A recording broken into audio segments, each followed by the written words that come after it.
بسم اللہ الرحمن الرحیم۔ السلام علیکم۔ سن 2 ہجری ہے، مدینہ منورہ میں چہل پہل دکھائی دے رہی ہے۔ مجاہدین غزوہ بدر کی تیاری میں ہمہ تن مصروف ہیں۔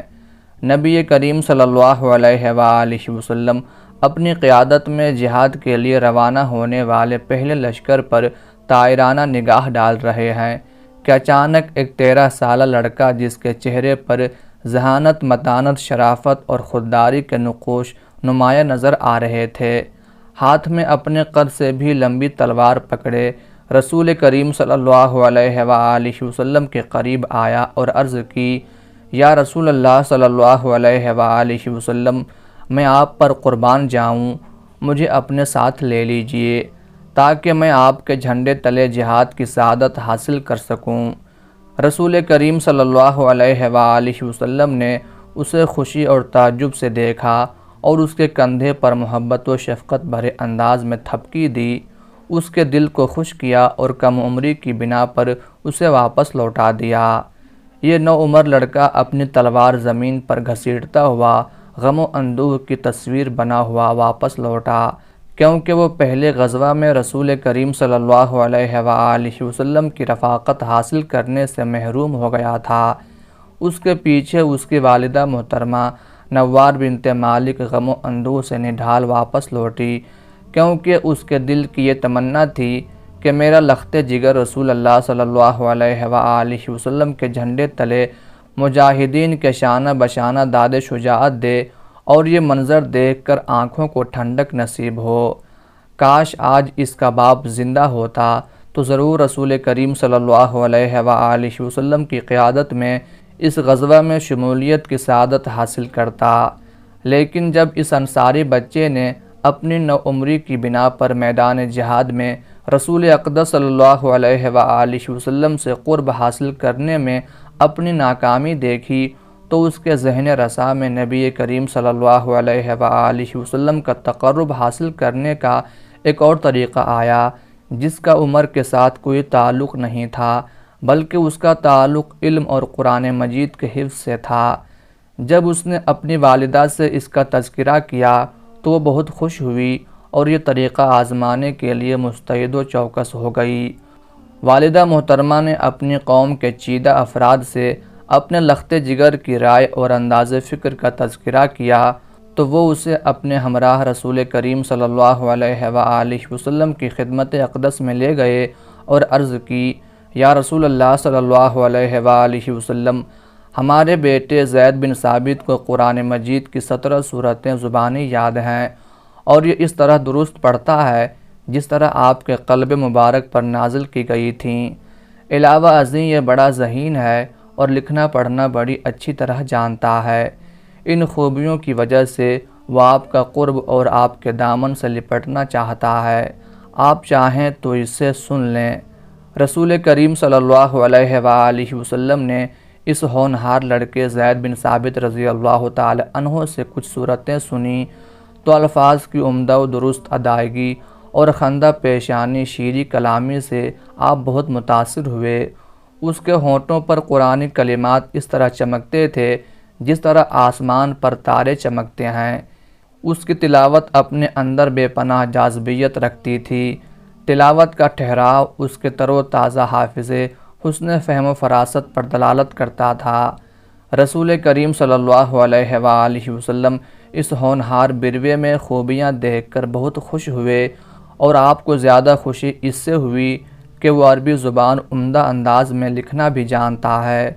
نبی کریم صلی اللہ علیہ وآلہ وسلم نے اس کی طرف محبت بھرے انداز سے دیکھا اور ارشاد فرمایا، اے زید، میرے لیے یہود کی زبان عبرانی لکھنا بھی سیکھو،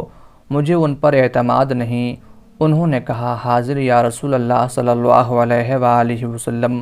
فوراً عبرانی زبان سیکھنا شروع کر دی اور تھوڑے عرصے میں اس زبان میں مہارت پیدا کر لی۔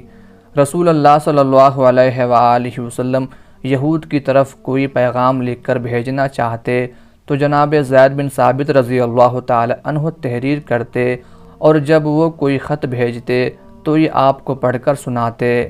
پھر رسول اللہ صلی اللہ علیہ وآلہ وسلم کے حکم کے مطابق عبرانی کی طرح سریانی زبان بھی سیکھ لی، اور یہ نوجوان زید بن ثابت رضی اللہ تعالی عنہ رسول اقدس صلی اللہ علیہ وآلہ وسلم کے ترجمان بن گئے،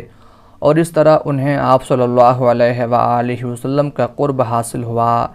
جب نبی کریم صلی اللہ علیہ وآلہ وسلم کو حضرت زید رضی اللہ تعالی عنہ کی متانت، دیانت، امانت اور معاملہ فہمی پر مکمل اعتماد ہو گیا تو انہیں خدائی پیغام ضبط تحریر میں لانے کے لیے کاتب وحی کے اہم منصب پر فائز کر دیا گیا۔ جب قرآن مجید کی کوئی آیت آپ کے قلب مبارک پر نازل ہوتی تو حضرت زید رضی اللہ تعالی عنہ کو بلاتے اور اسے لکھنے کا حکم دیتے تو وہ اسے لکھ دیتے۔ حضرت زید بن ثابت رضی اللہ تعالی عنہ وقتاً فوقتاً رسول کریم صلی اللہ علیہ وآلہ وسلم سے قرآنی تعلیمات حاصل کرتے، اور اس طرح دن بدن ان کی دینی معلومات میں اضافہ ہونے لگا، اور وہ آپ کے ذہن مبارک سے تازہ ترین دینی احکامات سنتے، ان کے اسباب نزول معلوم کرتے، جن سے ان کے دل میں انوار ہدایت سے چمک پیدا ہونے لگی اور ان کی عقل اسرار شریعت سے منور ہونے لگی، یہاں تک کہ یہ نوجوان قرآن مجید کا ماہر اور وصال رسول صلی اللہ علیہ وآلہ وسلم کے بعد امت محمدیہ کے لیے مرجع اول بنا۔ حضرت صدیق اکبر رضی اللہ تعالی عنہ کے دور خلافت میں جن صحابہ کرام کو قرآن مجید جمع کرنے کا فرض سونپا گیا، ان میں یہ سر فہرست تھے۔ حضرت عثمان غنی رضی اللہ تعالی عنہ کے دور خلافت میں جن صحابہ کرام رضی اللہ عنہم نے قرآن مجید کے متعدد نسخوں کو یکجا جمع کیا، ان میں بھی ان کی حیثیت نمایاں تھی۔ کیا اس سے بڑھ کر بھی کوئی مرتبہ ہو سکتا ہے جس کی کسی کو تمنا ہو؟ کیا اس سے بڑھ کر بھی کوئی مجدد شرف ہو سکتا ہے جس کو حاصل کرنے کی کسی کو دلی تمنا ہو؟ قرآن مجید کی برکت سے حضرت زید بن ثابت رضی اللہ تعالی عنہ کے لیے ایسے کٹھن مراحل میں صحیح سمت اختیار کرنے کے راستے روشن ہو جاتے، جبکہ بڑے بڑے عقل مند حیران و پریشان ہو جایا کرتے تھے۔ ثقیفہ بنو ساعدہ میں جب رسول اقدس صلی اللہ علیہ وآلہ وسلم کی خلافت میں اختلاف پیدا ہو گیا، مہاجرین نے کہا رسول کریم صلی اللہ علیہ وآلہ وسلم کی خلافت کا حق ہمارا ہے۔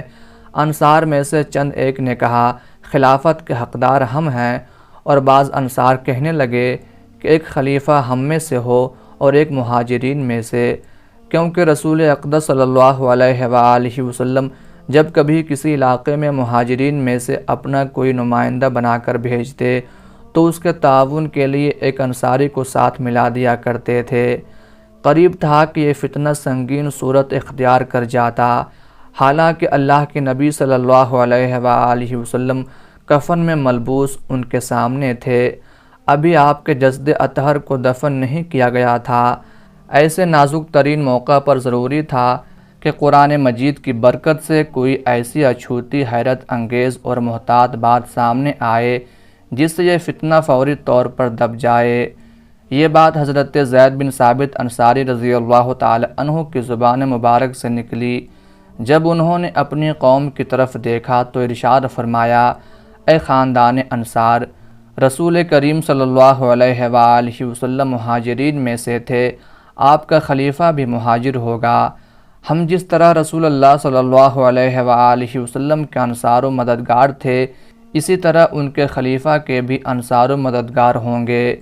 پھر اپنا ہاتھ حضرت ابوبکر صدیق رضی اللہ تعالی عنہ کی طرف بڑھایا، بیعت کی اور فرمایا، یہ تمہارے خلیفہ ہیں، ان کی بیعت کرو۔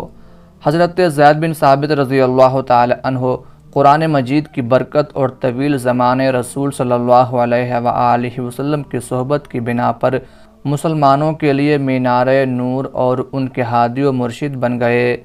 خلیفہ اعظم مشکل ترین مسائل کا حل کرنے میں ان سے مشورہ لیتے، عوام الناس فقہی مسائل میں ان سے فتویٰ لیتے، خاص طور پر وراثت کی تقسیم کے سلسلے میں ان سے زیادہ ماہر اور کوئی نہ تھا۔